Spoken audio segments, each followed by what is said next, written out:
నమస్కారం సుఖీభవకు స్వాగతం.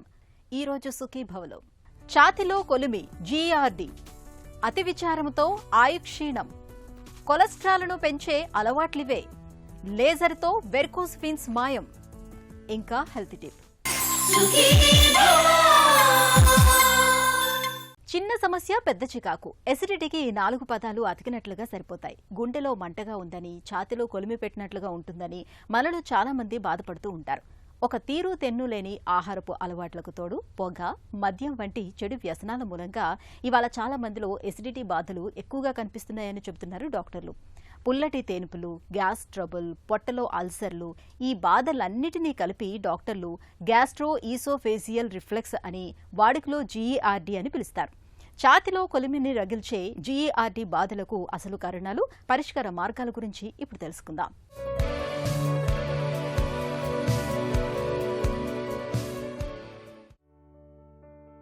ఎంత ఆరోగ్యవంతుడికైనా కడుపులో గ్యాస్ పైకి ఎగజిమ్ముతూ ఇబ్బంది పెట్టడం అనేది మనలో చాలా మందికి అనుభవమే.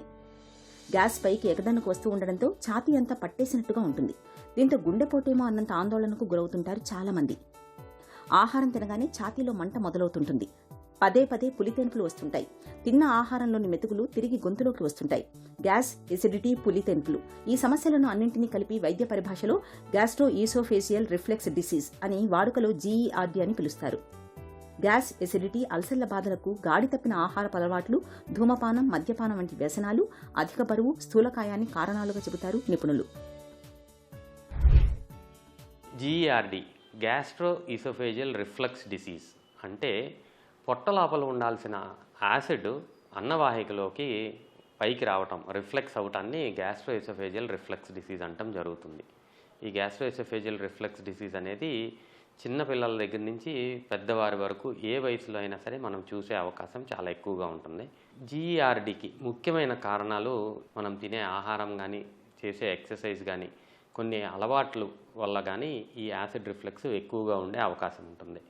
జనరల్గా స్మోకింగ్ చేసే వాళ్ళల్లో ఈ స్పింక్టర్ రిలాక్స్గా ఉండే అవకాశము, సో యాసిడ్ రిఫ్లెక్స్ చాలా ఎక్కువగా ఉండే అవకాశం ఉంటుంది. రెగ్యులర్గా ఆల్కహాల్ తీసుకునే వాళ్ళల్లో కూడా ఈ స్పింక్టర్ లూజ్గా ఉండటం వల్ల యాసిడ్ రిఫ్లెక్స్ ఎక్కువగా ఉండే అవకాశం ఉంటుంది. ఎక్సెసివ్గా నూనె పదార్థాలు, కొవ్వు పదార్థాలు, ఇలా ఫ్యాటీ ఫుడ్స్ ఎక్కువగా తీసుకునే వాళ్ళల్లో కూడా ఈ స్పింక్టర్ కాంట్రాక్ట్ అవ్వకుండా రిలాక్స్ అయ్యి యాసిడ్ రిఫ్లెక్స్ని ఎక్కువగా చేసే అవకాశం ఉంటుంది. సో కొంతమందికి ఈ డయాఫ్రమాటిక్ మజిల్ కొంచెం వీక్గా ఉండటం వల్ల స్పింక్టర్ రిలాక్స్గా ఉండి వీళ్ళల్లో కూడా యాసిడ్ రిఫ్లెక్స్ వచ్చే అవకాశం మనం చాలా ఎక్కువగా చూస్తూ జరుగుతుంది. సో వయసు పైబడిన వాళ్ళల్లో ఈ మజిల్ వీక్నెస్ అనేది కొంచెం ఎక్కువగా ఉండి హయాటస్ హెర్నియా అంటారు. ఈ జంక్షన్ ఎప్పుడైతే వదులుగా ఉంటుందో దీంట్ లోపల నుంచి స్టమక్ ఈ చెస్ట్ క్యావిటీలోకి హెర్నియేట్ అవుతుంది. దీన్ని మనం హయాటస్ హెర్నియా అంటాం. దీనివల్ల యాసిడ్ రిఫ్లెక్స్ ఎక్కువగా ఉండే అవకాశం ఉంటుంది. సాధారణంగా మనం ఆహారం తీసుకున్నప్పుడు అది గొంతులో నుంచి అన్నవాహిక ద్వారా పొట్టలోకి చేరుతుంది. తిన్న ఆహారం కానీ, పొట్టలోని ఆమ్లం కానీ తిరిగి మళ్లీ పైకి రాకుండా ఉండేందుకు అన్నవాహిక మొదట్లో ఒక కవాటం ఉంటుంది. ఏ కారణంగానైనా ఈ కవాటం దెబ్బతిన్నప్పుడు, వదులుగా మారినప్పుడు పొట్టలోని ఆమ్లం పైకి ఎగదన్నుకు రావడం మొదలవుతుంది. దీంతో ఛాతీలో మంట, తేన్పులు వంటి లక్షణాలు కనిపిస్తాయి. మసాలా పదార్థాలను ఎక్కువగా తినడం, కలరింగ్ ఏజెంట్స్ వాడిన పదార్థాలు తరచుగా తీసుకోవడం, వేళకు భోజనం చేయకపోవడం, ఎక్కువగా ఒత్తిడికి లోను కావడం, ఇవన్నీ కవాటాన్ని దెబ్బతీసే కారణాలే. యాసిడ్ రిఫ్లెక్స్ అనేది ఎప్పుడో ఒకసారి, వారంలో ఒకసారో 15 రోజులకు ఒకసారో ఒక ఎపిసోడ్ ఉంటే అది సీరియస్ ప్రాబ్లం కాకపోవచ్చు.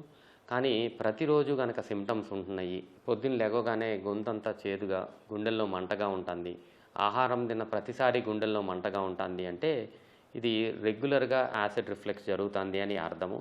ఇలా కనుక దీర్ఘకాలికంగా యాసిడ్ రిఫ్లెక్స్ జరుగుతూ ఉంటే దీనివల్ల కాంప్లికేషన్స్ వచ్చే అవకాశం ఉంటుంది. అందులో ముఖ్యమైన కాంప్లికేషన్ అన్నవాహిక యాసిడ్ని తట్టుకుంటాం కష్టంగా ఉంటుంది. సో ఇనీషియల్గా పూత అనేది మొదలవుతుంది, ఈసోఫేజైటిస్ అంటాం జరుగుతుంది. ఈ ఈసోఫేజైటిస్లో మళ్ళీ రకరకాలు గ్రేడ్ ఏ నుంచి గ్రేడ్ డి వరకు, గ్రేడ్ ఏ మైల్డ్గా ఉంటే గ్రేడ్ డి సివియారిటీ కింద మనం చెప్పుకోవాలి. సో గ్రేడ్ డి ఈసోఫేజైటిస్, దీని తర్వాత కూడా మనం ట్రీట్మెంట్ సరిగ్గా చేసుకోకపోతే ఇది ఈసోఫేజియల్ అల్సర్స్ లాగా తయారయ్యే అవకాశం ఉంటుంది. ఈసోఫేజియల్ అల్సర్స్ని కనుక సరిపడా ట్రీట్మెంట్ చేసుకోకపోతే అన్నవాహికలో ఈ స్ట్రిక్చర్స్ ఫామ్ అవుతాయి, అంటే దారి చిన్నదైపోవటం, ఈ దారి చిన్నదైపోయి మింగుడు కష్టంగా ఉండే అవకాశం చాలా ఎక్కువగా ఉంటుంది. కొన్నిసార్లు ఈ అల్సర్స్ నుంచి అన్నవాహికలో క్యాన్సర్ వచ్చే అవకాశాన్ని పెంచుతుంది దీర్ఘకాలికంగా యాసిడ్ రిఫ్లెక్స్ ఉంటాయి. So acid reflex, gastro oesophageal reflex disease అనేది ఫస్ట్ అండ్ ఫార్మోస్ట్ థింగ్. క్లినికల్గా పేషెంట్ చెప్పే సిమ్టమ్స్ని బట్టి మెజారిటీ ఆఫ్ ద టైం మనం డయాగ్నోస్ చేసే అవకాశం ఉంటుంది. ఇది నిర్ధారణ చేయడానికి ఇనీషియల్గా మనం ఎండోస్కోపీ పరీక్ష చేసుకుంటాం. ఎండోస్కోపీ ద్వారా మనకి అన్నవాహికలో ఆ లైనింగ్ ఎలా ఉంది, ఎంత సివియర్గా యాసిడ్ రిఫ్లెక్స్ అది అడుగుతుంది అనేది మనం తెలుసుకునే అవకాశం ఉంటుంది. ఇదే ఎండోస్కోపీ చేసినప్పుడు ఈ ఈసోఫేజియల్ స్పింక్టరు లాక్స్గా ఉందా, హయాటస్ హెర్నియా ఏమన్నా ఉందా అని మనం తెలుసుకునే అవకాశం ఉంటుంది. కొంతమందికి సివియర్గా యాసిడ్ రిఫ్లెక్స్ సిమ్టమ్స్ ఉన్నా కానీ ఎండోస్కోపీలో కనుక నార్మల్గా ఉంటే వీళ్ళల్లో మనం 24 hours పిహెచ్ మానోమెట్రీ అని ఒక పరీక్ష చేసుకుని యాసిడ్ ఎన్నిసార్లు అన్నవాహికలోకి వస్తుంది, ఎంత సివియర్గా వస్తుంది అని మనం తెలుసుకునే అవకాశం ఉంటుంది. పొట్టలోని ఆమ్లం తరచూ ఆహార నాళంలోకి రావటం వల్ల అన్నవాహిక మెల్లగా దెబ్బతినిపోయే అవకాశం ఉంటుంది. 40 ఏళ్లు దాటిన వారిలో ఈ లక్షణాలు కనిపించినప్పుడు ఆకలి తగ్గడం, వాంతి చేసుకోవడం, రక్తం కనిపించడం, బరువు తగ్గడం వంటి లక్షణాలు కనిపించినప్పుడు తప్పకుండా ఎండోస్కోపీ చేయాలి. ఎందుకంటే కణతులు ఉండే అవకాశం ఉంటుంది. 40 ఏళ్ల కన్నా తక్కువ వయసు ఉన్న వారిలో ఒక కోర్సు మందులు ఇచ్చి తగ్గకపోతే అప్పుడు ఎండోస్కోపీ చేయాల్సి ఉంటుంది. కొంతమందిలో మందులు వేసుకున్నప్పుడు మాత్రమే తగ్గి మళ్లీ బాధలు మొదలవుతుంటాయి. ఇలాంటప్పుడు ఫండోఫ్లికేషన్ అనే సర్జరీ చేయడం ద్వారా పొట్టలోని యాసిడ్ పైకి రాకుండా కవాటాన్ని సరిచేస్తారు. Most important treatment first part is lifestyle modification. Smoking, alcohol కంప్లీట్గా స్టాప్ చేసేయటం, అన్నవాహిక లోపల మూమెంట్ సరిపడా ఉండటానికి నూనె పదార్థాలు, కొవ్వు పదార్థాలు తగ్గించుకుని తింటాం, పండ్లు కాయగూరలు ఎక్కువగా తీసుకుంటాం, రెగ్యులర్గా ఎక్సర్సైజ్ చేయటం. ఈ ఎక్సర్సైజ్ అనేది కనీసం 45 minutes ఆఫ్ బ్రిస్క్ వాకింగ్ చాలా ఇంపార్టెంట్.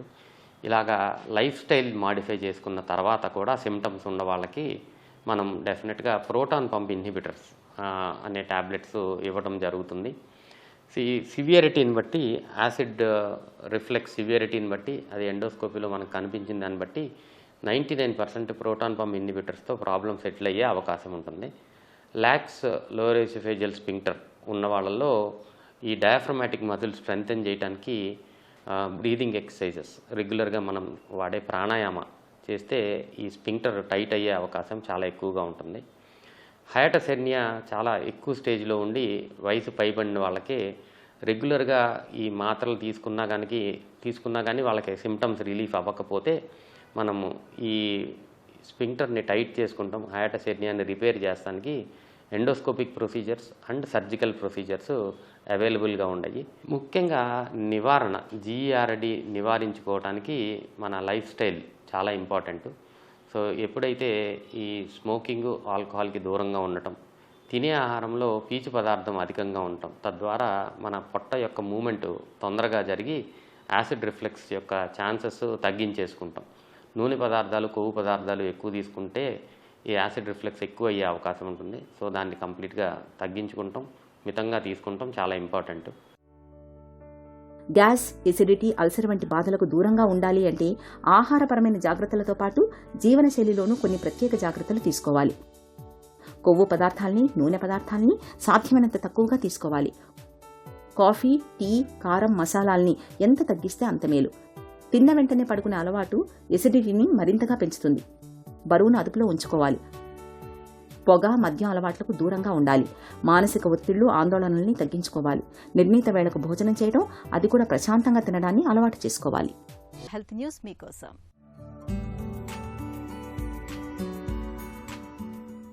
ఆత్మీయులు మరణిస్తే ఎవరికైనా బాధే. అదృష్టం కొద్దీ ఇది క్రమంగా తగ్గుతూ వస్తూ ఉంటుంది. కొంతకాలానికి ఆ బాధ మాయమైపోతుంది. తిరిగి తమ పనుల్లో తాము పడుతూ ఉంటారు. కానీ కొంతమంది అదే పనిగా మరీ ఎక్కువగా బాధపడుతూ ఉంటారు. ఈ ధోరణి జీవనకాలానికి విఘాతం కలిగిస్తున్నట్లు తాజాగా చైనా, స్వీడన్కు చెందిన పరిశోధకుల అధ్యయనంలో బయటపడింది. దీర్ఘకాలం విచారంతో గడిపే వారికి ఆత్మీయులు మరణించిన 10 ఏళ్లలోపు మరణించే ముప్పు 88% ఎక్కువగా ఉంటున్నట్లు తేలడమే ఇందుకు నిదర్శనం. ఇలా అతిగా బాధపడే వారికి మానసిక సమస్యల బెడద కూడా ఎక్కువేనని చెబుతున్నారు పరిశోధకులు. అయితే ఇందుకు ఖచ్చితమైన కారణం ఇది అని ఇదమిత్తంగా తెలియరాలేదు. ఆత్మీయుల మరణంతో అతిగా విచారించే వారికి గుండె జబ్బులు, మానసిక సమస్యలు, ఆత్మహత్యల ముప్పు ఎక్కువగా ఉంటున్నట్లు గత అధ్యయనాలు చెబుతున్నాయి. దీంతో అకాల మరణం కూడా సంభవిస్తూ ఉండటం ఆలోచించాల్సిన విషయమని, దీనిపై మరింత లోతుగా పరిశోధన చేయాల్సి ఉందని శాస్త్రవేత్తలు భావిస్తున్నారు. సాధారణంగా ఎక్కువగా బాధపడేవారు మానసిక జబ్బులకు వైద్యం కోసం ఆసుపత్రులకు వస్తూ ఉంటారు. అందువల్ల డాక్టర్లు ఇలాంటి వారి మీద ప్రత్యేకంగా దృష్టి సారించాలని పరిశోధకులు సూచిస్తున్నారు. వీరిలో ఇంతకు ముందే కుంగుబాటు, ఇతర మానసిక సమస్యల లక్షణాలు ఏవైనా ఉన్నాయేమో గమనించడం మంచిదని, దీంతో అకాల మరణ ముప్పును తప్పించే అవకాశం ఉంటుందని పరిశోధకులు వివరిస్తున్నారు. రక్తనాళాల్లో పూడికల్ని పోగేసి చివరికి గుండెపోటును తెచ్చిపెట్టే కొలెస్ట్రాల్ అంటే మనందరికీ భయమే. రక్తంలో కొలెస్ట్రాల్ స్థాయిలు పెరగటానికి మన ఆహారపు అలవాట్లే కారణమని నమ్ముతారు చాలామంది. అయితే ఆహారపు అలవాట్లకు తోడు మన జీవనశైలి, అలవాట్లు, ఒత్తిడి, వ్యాయామం లేకపోవటం వంటివి కూడా కొలెస్ట్రాల్ పెరగడానికి దారితీస్తాయని చెబుతారు డాక్టర్లు. మనకు తెలియకుండానే రక్తంలో చెడు కొలెస్ట్రాల్ను పెంచే అంశాల గురించి ఇప్పుడు తెలుసుకుందాం.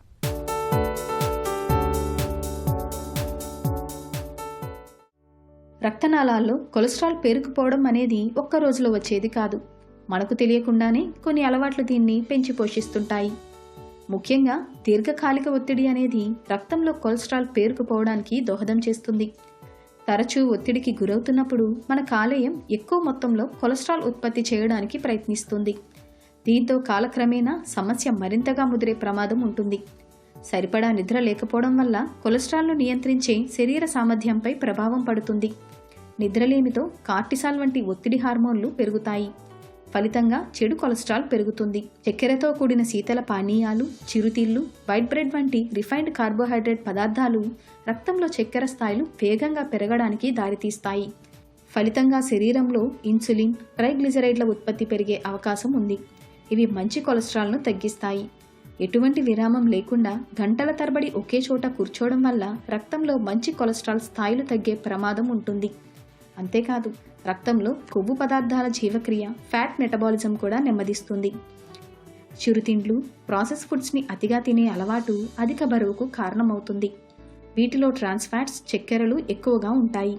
ఇవన్నీ చెడు కొలెస్ట్రాల్ను పెంచుతాయి. శరీరానికి చాలినంత వ్యాయామం లేకపోవడం అనేది కూడా రక్తంలో చెడు కొలెస్ట్రాల్ పెరగడానికి ఒక కారణమే అంటారు నిపుణులు. కాబట్టి నిత్యం కాసేపైనా వ్యాయామం చేయడం అలవాటు చేసుకోవాలి. చిరుతిండ్లు, ప్రాసెస్ ఫుడ్స్కి దూరంగా ఉండాలి. పీచు ఎక్కువగా ఉండే పండ్లు, ఉడికించిన శనగలు వంటి ఆరోగ్యకరమైన స్నాక్స్ తీసుకోవడం మేలు. పాలిష్ పట్టని గింజధాన్యాలు, తృణధాన్యాలు, పండ్లు, కూరగాయలు, గింజలు వంటి ఆహార పదార్థాలు మేలు చేస్తాయి. అలాగే రోజుకు కనీసం 7 నుంచి 9 గంటల పాటు నిద్ర ఉండేలా చూసుకోవాలి. దీనికోసం క్రమబద్ధమైన ఒక దినచర్యను అలవాటు చేసుకోవాలి. గంటల తరబడి కుర్చీకి అతుక్కుపోకూడదు. తరచూ కూర్చున్న చోటు నుంచి లేవడం, అటు ఇటు తిరగడం, శరీరాన్ని వంచడం వంటివి చేస్తుండాలి. ఒత్తిడిని తట్టుకునేందుకు యోగా, ధ్యానం, ప్రాణాయామాల సాయం తీసుకోవాలి. ఈ జాగ్రత్తలు రక్తంలో కొలెస్ట్రాల్ స్థాయిలు పెరగకుండా చూస్తాయి. కాలి పిక్కల్లో సిరలు ఉబ్బి పాముల్లాగా మెలికలు తిరిగి ఉన్నప్పుడు మాత్రం కాసేపు నిలబడటమే కష్టమైపోతుంది.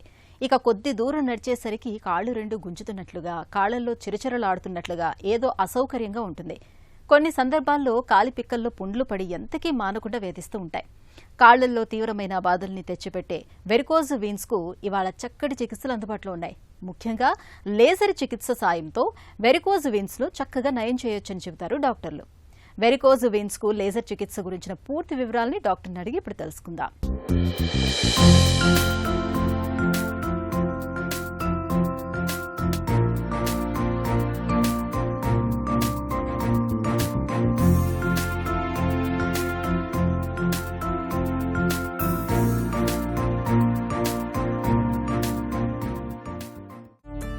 వెరికోజ్ వెయిన్స్ అంటే ఏంటి, ఎలా వస్తాయి?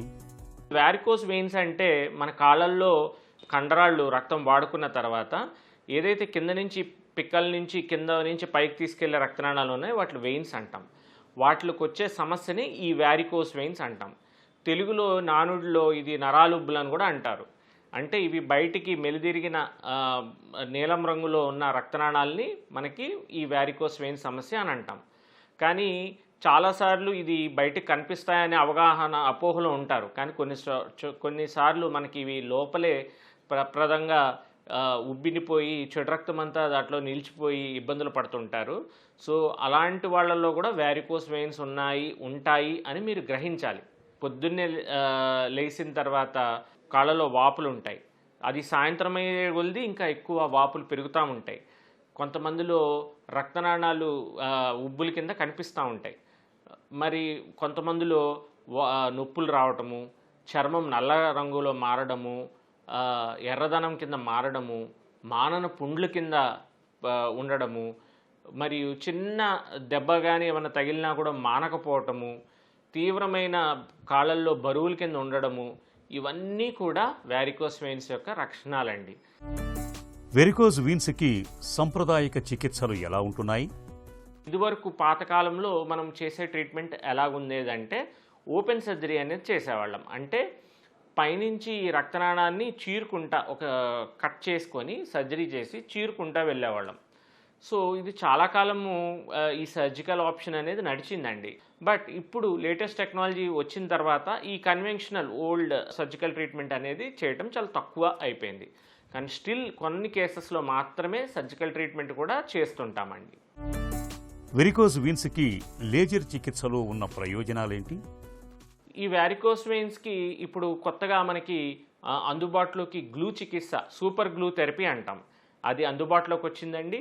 మరియు లేజర్ ట్రీట్మెంట్ కూడా ఉందండి. ఈ రెండు ట్రీట్మెంట్స్ ద్వారా కూడా ఇప్పుడు ఎక్కువగా మనం ఈ వ్యారికోస్ వెయిన్స్కి చికిత్స చేస్తాం.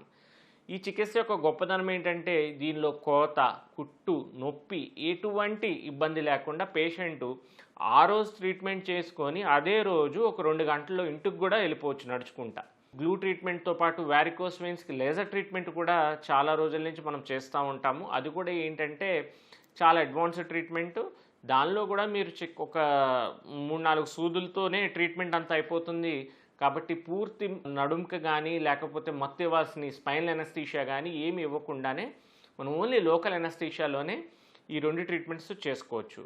మరి ముఖ్యంగా ఈ గ్లూ ట్రీట్మెంట్లో స్టాకింగ్స్ కూడా మనం ఎక్కువ కాలం వాడాల్సిన అవసరం ఉండదు. కాబట్టి ఎక్కువ ఎల్డర్లీ ఏజ్ పీపుల్లో ఎవరిలో అయితే risk factors, cardiac risk factors కానీ లేకపోతే ఎనస్థీషియా రిస్క్ ఫ్యాక్టర్స్ కానీ ఎనీ హై రిస్క్ ఫ్యాక్టర్స్ ఉన్న వాళ్ళలో ఈ గ్లూ అనేది చాలా అడ్వాంటేజ్ కింద మారింది. గ్లూ అంటే మనకు ఒక సూపర్ గ్లూ అనేది ఒక పదార్థం ఉంటుంది. ఆ పదార్థాన్ని మనం ఒక సన్నటి క్యాథెటర్ ద్వారా పైనుంచి కింద వరకు, అంటే ఎస్ఎఫ్జే అంటాం, అంటే ఎక్కడైతే ఈ వ్యారికోస్ వెయిన్స్ వెళ్ళి డీప్ వెయిన్లో కలిసే జంక్షన్ ఉంటుందో అక్కడి నుంచి ఒక 5 సెంటీమీటర్స్ నుంచి కింద వరకు కూడా మనం ఆ గ్లూ ఇచ్చుకుంటా ఒక సన్నటి ఒకే ఒక్క సూది, దీనికి ఏమి మల్టిపుల్ పంచర్స్ అవసరం లేదు, లేకపోతే పూర్తి ఎనస్థీషియా అవసరం లేదు, ఒక చిన్న సూదితోనే మనం ఈ ట్రీట్మెంట్ ఇచ్చుకుంటా ఈ వ్యారికోస్ వెయిన్స్కి ట్రీట్మెంట్ అనేది చేసుకుంటా వెనక్కి వచ్చేస్తాము. దానివల్ల మనకి ఈ పేషెంట్కి చాలా సులువైన పద్ధతిలో మనకి ట్రీట్మెంట్ అయిపోతుంది. ఒక చిన్న ఇంజెక్షన్ ట్రీట్మెంట్ అనుకోవచ్చు, దీన్ని సూపర్ గ్లూ ట్రీట్మెంట్ అని కూడా అంటారు. వెరికోజ్ వీన్స్కి లేజర్లతో చికిత్స చేయటం వల్ల సమస్యలు ఏవైనా ఎదురవుతాయా? ఈ లేజర్ మరియు గ్లూ ట్రీట్మెంట్లో కాంప్లికేషన్స్ అనేవి చాలా అరుదండి. బట్ ఒకళ్ళో ఇద్దరిలోనూ కొంతమందిలో ఏంటంటే ఎక్కడైతే మనము గ్లూ ఇచ్చిన దగ్గర కానీ లేకపోతే లేజర్ చేసిన దగ్గర కానీ ఇన్ఫ్లమేషన్, అంటే కొద్దిగా కొంతమందిలో ఏంటంటే సెన్సిటివ్ స్కిన్ ఉన్న వాళ్ళు కొద్దిగా వాపు కొన్ని రోజులు కనిపిస్తుంది. అలాంటప్పుడు మనము కొన్ని ఆయింట్మెంట్స్ ఇస్తాము వాపు తగ్గడానికి. ఆ వాపు తగ్గితే మనకి వేరే ఇబ్బందులు అయితే ఏమీ ఉండవండి. లేజర్ చికిత్స తర్వాత మళ్ళీ వెరికోజ్ వీన్స్ వచ్చే అవకాశం ఉంటుందా? మీరు గ్లూ ట్రీట్మెంట్ చేయించుకున్న తర్వాత కానీ లేజర్ ట్రీట్మెంట్ చేయించుకున్న తర్వాత వచ్చే మళ్ళీ అంటే దాన్ని రికరెన్స్ అంటాము. 3 to 5% రికరెన్స్ అనేది పుస్తకం ప్రకారం ఉంటుందండి. సో మరి ముఖ్యంగా గ్లూ ట్రీట్మెంట్తో ఇంకా అడ్వాంటేజ్ ఏంటంటే ఆ రికరెన్స్ రేట్ కూడా ఇంకా బాగా తక్కువ కాబట్టి మనకి ఆ సమస్య కూడా లేకుండా మనకి ఎటువంటి ఒక్కసారి ట్రీట్మెంట్ చేయించుకుంటే 100%, ఆల్మోస్ట్ 100% మనకి ఇబ్బంది లేకుండా వాళ్ళు జీవితకాలం హ్యాపీగా ఉండొచ్చు. వెరికోజ్ వీన్స్ సమస్యను నివారించుకోవచ్చా? వ్యారికోస్ వెయిన్స్ రాకుండా కూడా నివారించడం చాలా ముఖ్యమండి.